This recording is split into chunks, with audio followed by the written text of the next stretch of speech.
All right, ladies and gentlemen, things are beginning to pick up pace a little bit in the Middle East. We are getting close to that September deadline where there is going to be this UN meeting, this General Assembly that is going to take place where they're going to try to pressure Israel into dividing land, and they're trying to create a Palestinian state. So that's the next huge event that we're looking forward to, but things are very much escalating. Turkey has severed economic ties to Israel, closing airspace to government flights and arms shipments. We're also going to talk about the growing upheaval, the growing resistance against Israel. There's massive protests breaking out all over Israel, anti-Israel, anti-Netanyahu protest. We also got new talks.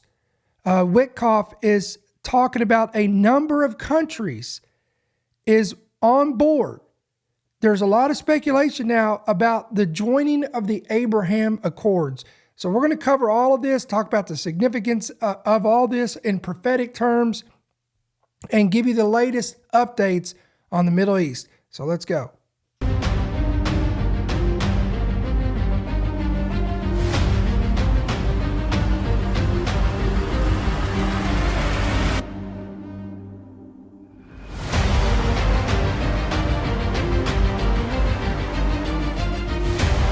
The following program is brought to you by friends and partners of End Time Headlines.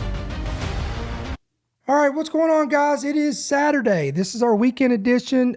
It is the 30th of August. We've got one more day left, and that's tomorrow of the month of August of 2025. And then we're going into September. Monday will be Labor Day. So that means we're now officially in the fourth quarter of 2025, and it's unbelievable to even think that we're talking about the fall of this year. And what does that mean? There's a lot of anticipation, guys, about the September 9th to the 29th meeting. We're talking about the 80th United Nations General Assembly that will be taking place. Again, it will kick off on the 9th of September, but the main event, if you would, the main meeting is going to transpire the 23rd of September. And this is why there's so much emphasis on this particular date, because that is coming up.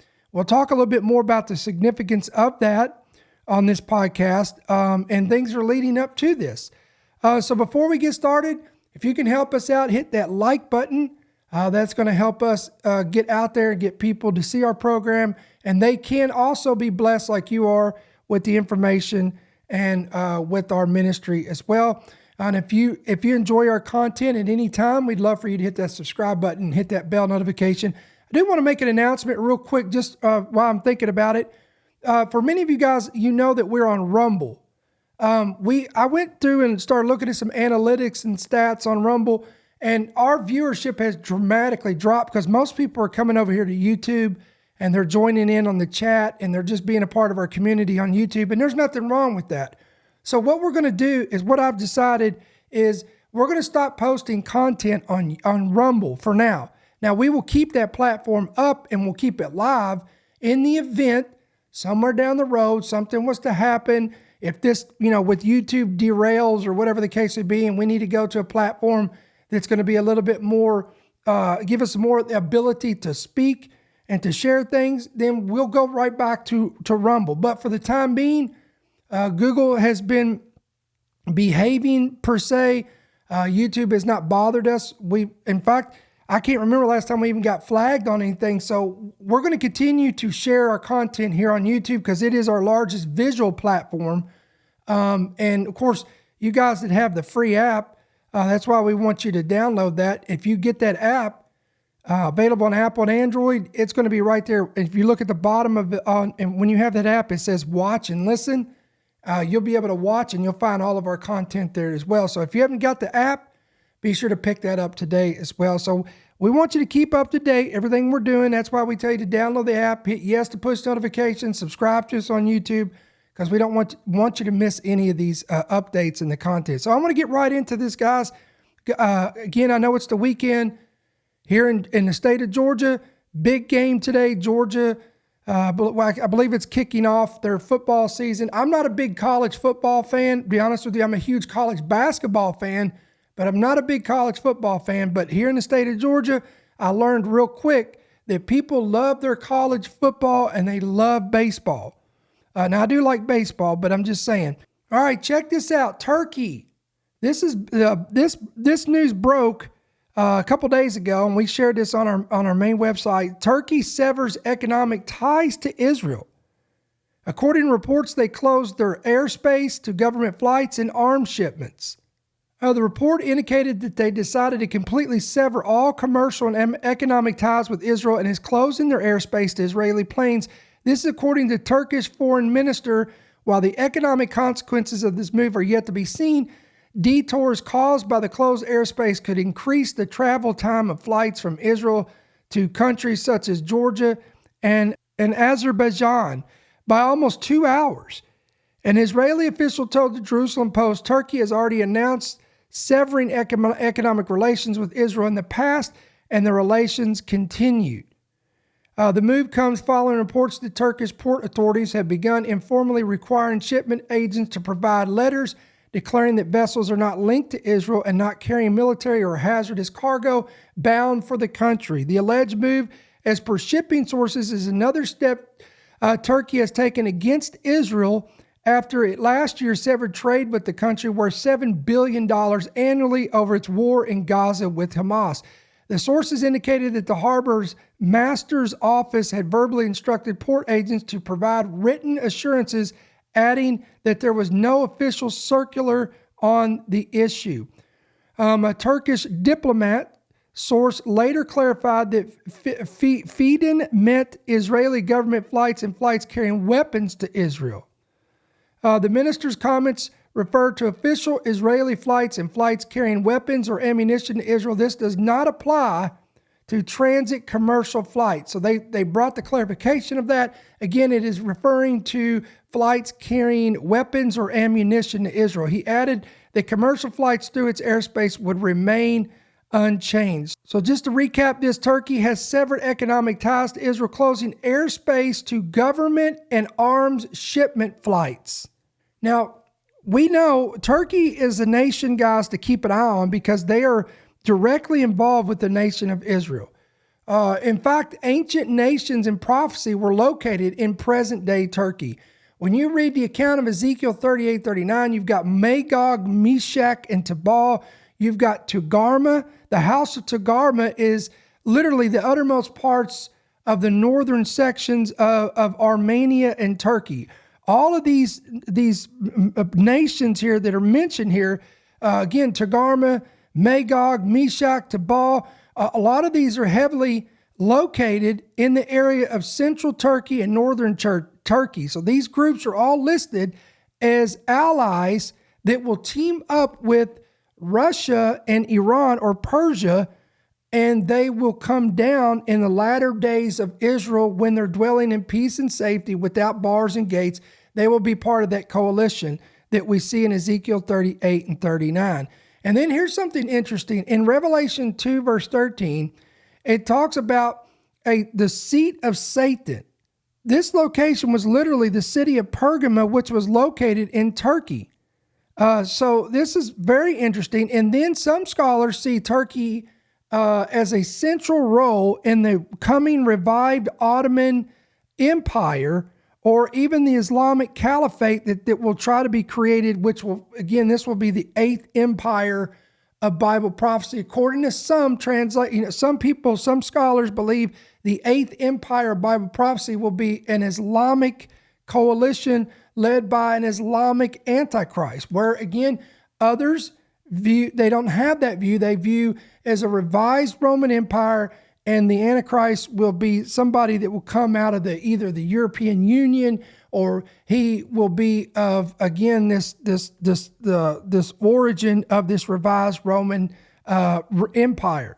So don't miss the point I'm making. The point is, this is significant when you see these headlines like this, where Turkey is beginning to turn a cold shoulder towards Israel, or they're cutting off ties, or they're closing airspace. And you remember Erdogan, he was making threats against Israel, calling on all the Muslim nations to unite and come together and stop Israel and destroy Israel.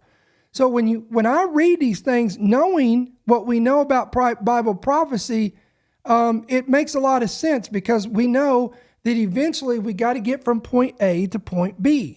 It's just not, we're not going to just flip a switch on overnight and we wake up and there's Gog and Magog. We wake up and there is Armageddon. There is this and there is it. No, it's a progression.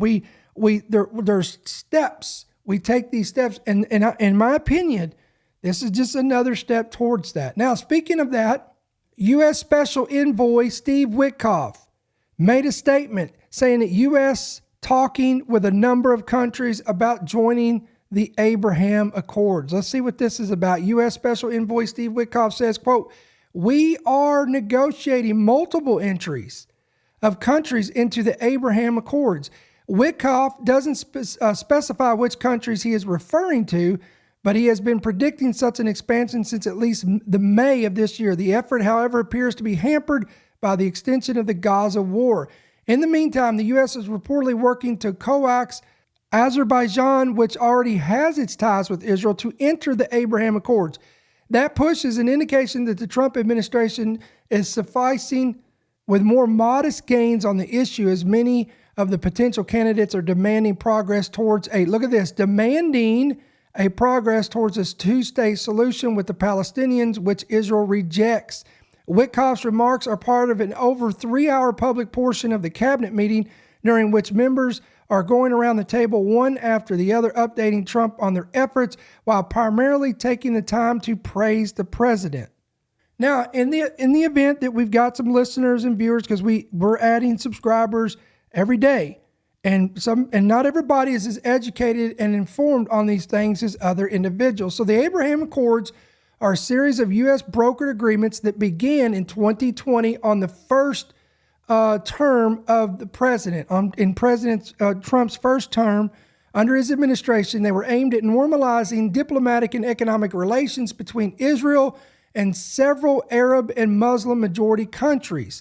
They marked a major shift in the Middle East diplomacy, as for decades, most Arab states even completely refused any normalization with Israel until a final peace deal was reached with the Palestinians. Now, why this is significant, we'll talk about who's already a part of the Abraham Accords and who could potentially be entering into the Accords. Why this is significant is because many, including myself, see this as the framework being put in place to fulfill Daniel chapter 9, verse 27, whereas Israel will enter into a peace accord with the nations of the world for a treaty of 7 years. And the Antichrist is the one who signs that treaty. And then, according to prophecy, it'll be for the first 42 months or 3.5 years, they will say peace and safety, but then sudden destruction comes, because the Antichrist will sever that covenant. He will break that covenant, and he will completely go against Israel, invade Jerusalem, invade that temple, Revelation 11, that third temple that will be built and constructed and that will house the headquarters of the Antichrist. So this is why this is significant. Now, who is part of the Abraham Accords right now? Well, Israel, obviously, they're the central partner of the Accords. Then you have the UAE, the United Arab Emirates. You have Bahrain. You have Sudan. And you have Morocco. So you have these already in place. Now, there is speculation, and there is a lot of talks about key countries coming on board. One of them is Saudi Arabia. This is considered the, quote, big prize. There have been ongoing U.S., Saudi, Israel talks, and normalization would reshape the Middle East. The kingdom has signaled interest, but ties it partly to progress on the Palestinian issue. In other words, they're really watching what is going to happen on this September date, this timeline of the 80th United Nations General Assembly. Again, it will start on September 9th, and it will transpire all the way to the 29th, and the 23rd is going to be the high level debate. That's going to be the big show right there. The big debate right there that they're going to push for this two-state solution. So Saudi Arabia is just kind of sitting back and watching and seeing how this goes. Oman has had quiet relations with Israel for decades and was seen as an early candidate, but has not yet officially signed. Qatar, it has contacts with Israel, but also supports Hamas in Gaza. So this is a very sketchy, complicated issue here. Then you have Kuwait, who currently they strongly oppose because they want solidarity with the Palestinians, but there is speculation that they could be one of these countries. Then you have Indonesia. Now, this is the world's largest Muslim majority country, and it is hinted at openness, but again, it's facing massive domestic resistance. So there's one thing I want to point out here, that when you read the book of Daniel, Daniel talks about, and even John the Revelator mentions this, Revelation 17, there's coming 10 kings. Okay, and again, this is the 10 toes that Nebuchadnezzar saw, that Daniel interpreted, and he said that these will be 10 kingdoms that will come. They'll be partially iron, partially clay, and out of those 10 kings emerges the Antichrist. So he rises up among them.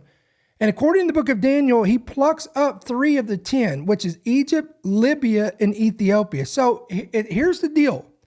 It's my opinion that if the Abraham Accords are indeed the framework that's leading us to the fulfillment of Daniel 9:27, which is the many nations that will sign a treaty with Israel in the name of peace and safety, that will be brokered by the Antichrist, who will confirm this. Read it in Daniel 9:27.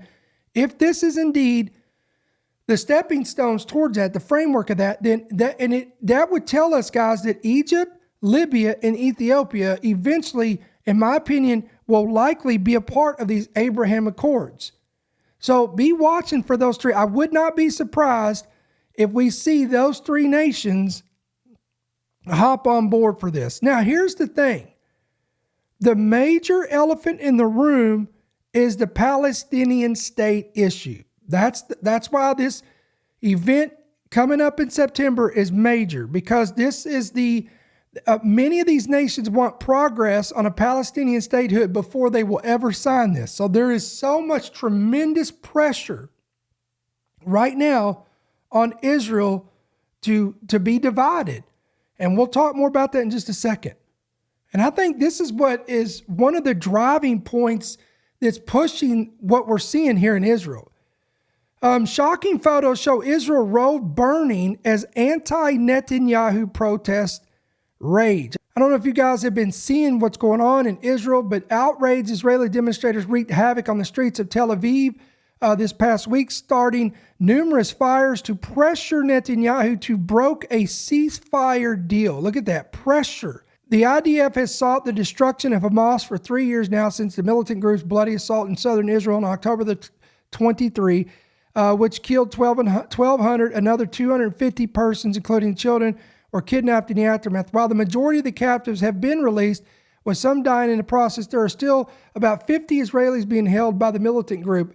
Activists and humanitarian groups said it's likely only 20 of the remaining 50 are even alive. Citizens in Tel Aviv are demanding the IDF ease up on the gunfire to launch a last-ditch effort to take the last of the hostages. So look, these are actual images coming out of Tel Aviv. So we're gonna scroll down here and look at some of these powerful images. Look at this. Protesters in the coastal city blocked major roads, calling the return of Israeli hostages held in Gaza.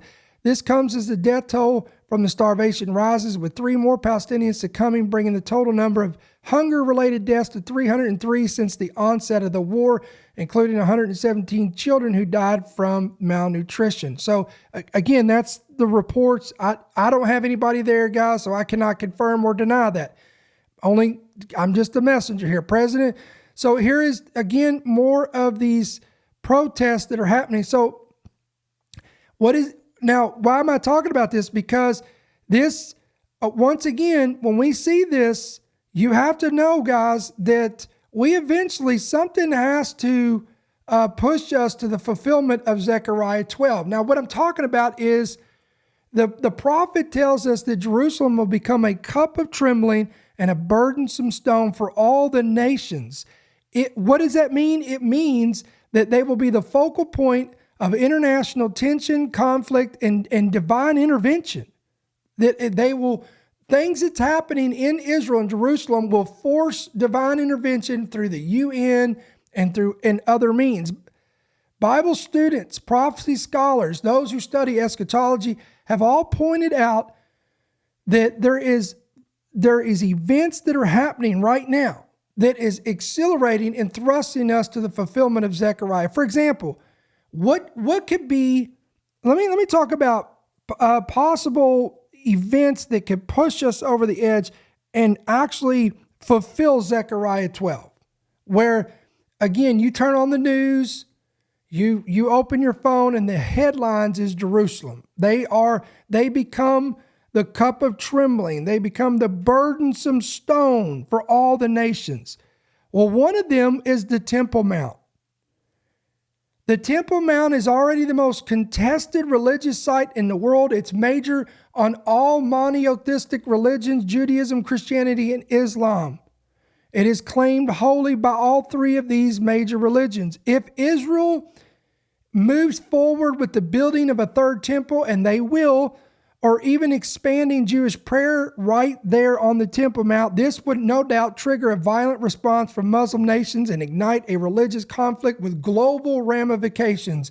Ladies and gentlemen, this is why they said that Hamas launched that attack back. One of the main reasons they launched that attack was to stop the building of the third temple, because that's when there was when there was so much speculation of the red heifers, and they were preparing them for this temple. And again, that put a huge damper in this. International bodies, the United Nations, the European Union, the Arab League, all of these will pressure Israel, but resistance would escalate, making Jerusalem literally a burdensome stone. And again, that's just from the Temple Mount issue. Then you have this international pressure that's happening right now for a two-state solution. Again, these major players, the UN, the US, the EU, other powers consistently are pushing for Jerusalem to be divided between Israel and a Palestinian state. Now, I will say under the Trump administration, they're not talking about land for peace. We haven't got to that point yet, and thank God we haven't. And I pray that we don't. But keep in mind, don't be surprised, because international pressure will continue, including the United States, who will have their hand in this eventually. It may not be under Trump, but another administration, I don't know, but it will happen. If Israel refuses to give up sovereignty over East Jerusalem, the nations could impose sanctions, diplomatic isolation, or military measures. And it's already happening now. What else could thrust this into fulfillment of Zechariah 12? Well, major wars in the Middle East. We're talking about Psalm 83, Ezekiel 38, 39. And then let's talk about the radical Islamic ideology. You realize that the radical sect of Islam wants to create a caliphate and reclaim Jerusalem as the capital of this new caliphate. If in such a movement like this, Muslim majority nations might unite politically, militarily around Jerusalem, forcing the global community to engage. And that's exactly what Erdogan of Turkey was calling for.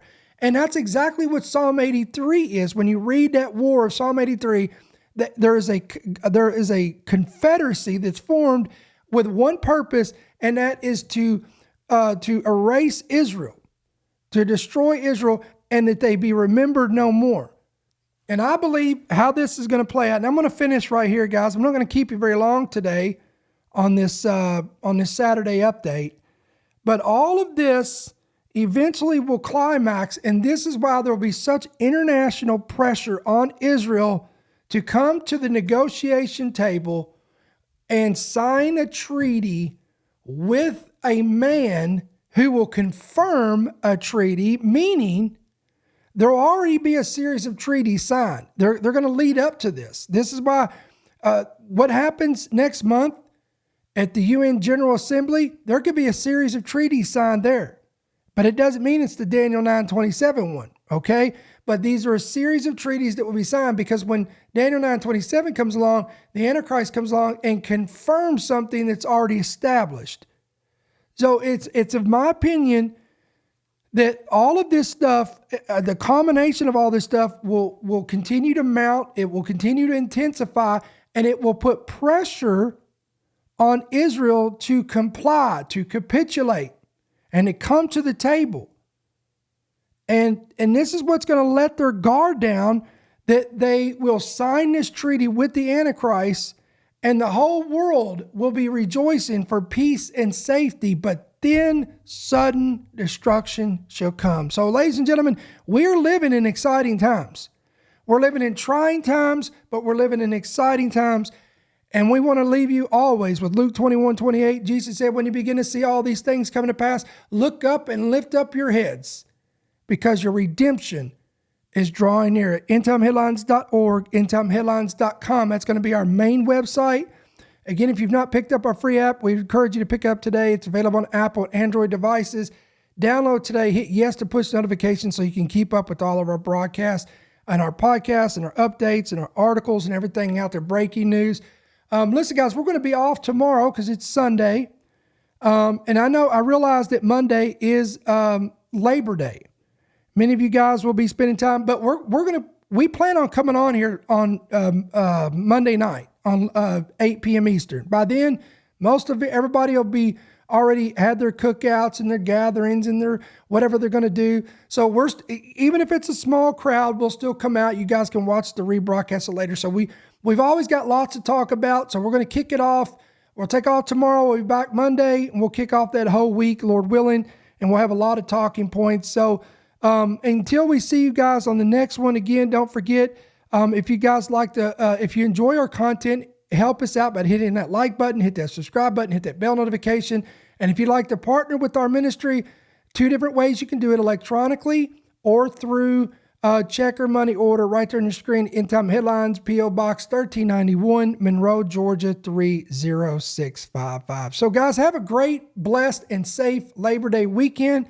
And we will see you guys on Monday night right here, 7 p.m. Central, 8 p.m. Eastern. So God bless. We'll see you on the next one. The End Time Headlines Podcast. We pray that you've been blessed and equipped by today's message. For more information about how you can help partner with our ministry, please visit endtimeheadlines.org.